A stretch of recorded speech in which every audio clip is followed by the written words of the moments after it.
उस वक्त के आपातकाल से कहीं बदतर आपातकाल पिछले 11 साल से लगा हुआ है। अमित शाह जी, जवाब सुन लीजिए।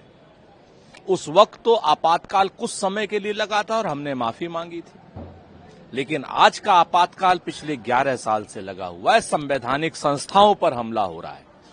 आज की डेट में लोगों की जेब पर हमला हो रहा है।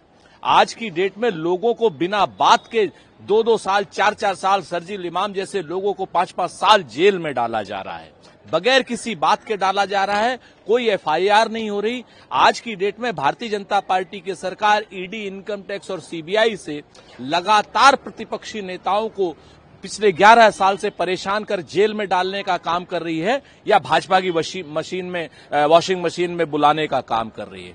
आज पूरे देश में किसान को उसकी कीमत नहीं मिल रही है फसल की।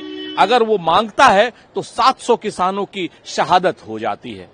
आज की डेट में जब रोजगार नौजवान को नहीं मिल रहा है तो पूरी दुनिया में सबसे बड़ा बेरोजगार देश हिंदुस्तान हो जा रहा है। और जब वो लोग कहीं रेल रोकते हैं तो उनको धमकी दी जाती है कि आपको अब अग्निवीर तक नहीं बनने दिया जाएगा, आपके खिलाफ एफआईआर इतनी हो जाएंगी कि नौकरी आप कभी नहीं प्राप्त कर सकते।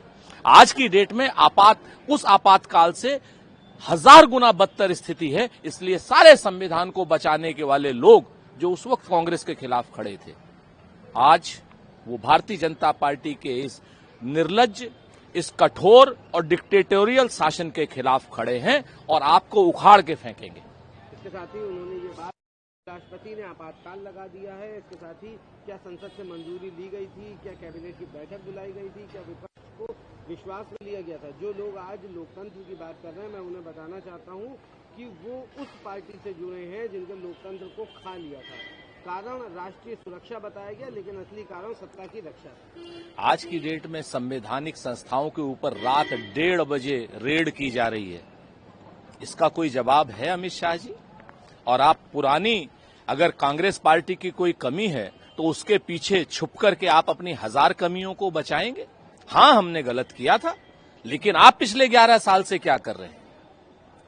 सीबीआई पर आप रात में 1:30 बजे रेड करते हैं। आपके राज में 5 सुप्रीम कोर्ट के जज जो है वो सड़क पर आते हैं और न्याय मांगते हैं जनता से। ये आपातकाल से बदतर स्थिति है या नहीं? आपके शासनकाल में रात में 12 बजे जीएसटी का घंटा बजाया जाता है और कहा जाता है कि क्या नाम, इस फॉल्टी जीएसटी को मानो। आपके शासनकाल में रात में 8 बजे नोटबंदी कर दी जाती है कि सारे रुपए निरस्त। और अब औरतें, मर्द, जापान में कहते हैं मोदी जी कि अब शादी करने के लिए तरस रहे हैं। आपके आपातकाल में तो आपने एक एक जन को, देश के 140 करोड़ जनता को आपात स्थिति में ला दिया। लोग आत्महत्या करने पर मजबूर हैं, लोगों को नौकरी नहीं मिल रही। 45% युवा ऐसे हैं जो अपनी नौकरी की आस छोड़ चुके हैं। किसान आत्महत्याएं कर रहे हैं। मध्यम वर्ग का व्यापारी, हिंदुस्तान में आजादी के बाद सबसे ज्यादा आत्महत्या की दर उसमें हो गई है। तो ये आपातकाल से बहुत बदतर स्थिति आपने पैदा कर दी है। जनता इसका आपको जवाब देगी। हालांकि इसको लेकर उस समय बहुत प्रताड़ित हुआ, 20 महीने मुझे जेल में गुजारने पड़े। इसके साथ ही उन्होंने ये बात कही कि काली पट्टी बांधकर हम उस आपातकाल का आज विरोध करें। उनका संवैधानिक अधिकार है, बिल्कुल करें, लेकिन रविदास मेहरोत्रा जी को उस आपातकाल का विरोध करते करते इस आपातकाल का भी विरोध करना चाहिए तो बहुत बेहतर होगा। और ये बात सभी लोगों को ध्यान रखनी चाहिए कि जो भी अलोकतांत्रिक कदम है, जिस भी पार्टी का अलोकतांत्रिक कदम है, उसका संपूर्ण रूप से विरोध किया जाए। इसी के अधिनियम पर एआईएमआईएम प्रमुख असदुद्दीन ओवैसी ने कहा कि जो लोग मानते हैं वो इस तरह के कानून बनाकर मुसलमान समुदाय को डरा सकते हैं, उन्हें याद रखना चाहिए कि पीएम मोदी या भाजपा सरकार हमें वक्फ के तहत जमीन नहीं छीन सकती। असदुद्दीन ओवैसी साहब, मुसलमान अल्लाह के अलावा किसी से नहीं डरता। इस बात को तो आप अपने भी गांठ बांध लीजिए। राजनीति और वोटों की राजनीति के लिए भारतीय जनता पार्टी की तरीके से, जैसे भारतीय जनता पार्टी हिंदुओं को मुसलमान से डराती है, आप मुसलमानों को सरकार से या हिंदुओं से डराने की कोशिश मत कीजिए। मुसलमान अल्लाह मियां से डरता है। और रही बात वक्फ की, तो वक्फ संशोधन विधेयक सुप्रीम कोर्ट में पेंडिंग है।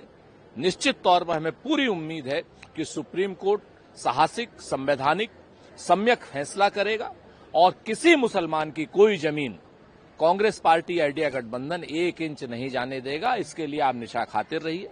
बेहतर हो कि आप भारतीय जनता पार्टी के चंगुल से बाहर आ जाए, हिंदू मुसलमान करना बंद करें। एक आखिरी सवाल रहेगा, ट्रंप ने इस बात को कहा। अब ये बात तो ईरान को बतानी चाहिए कि उनके परमाणु ठिकानों पर कितना नुकसान हुआ है, कितना नहीं।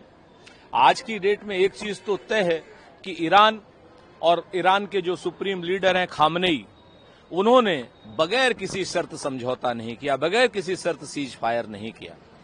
उन्होंने आखिरी मिसाइल तक इजराइल के ऊपर दागी है और उन्होंने कहा कि हमारा राइट है।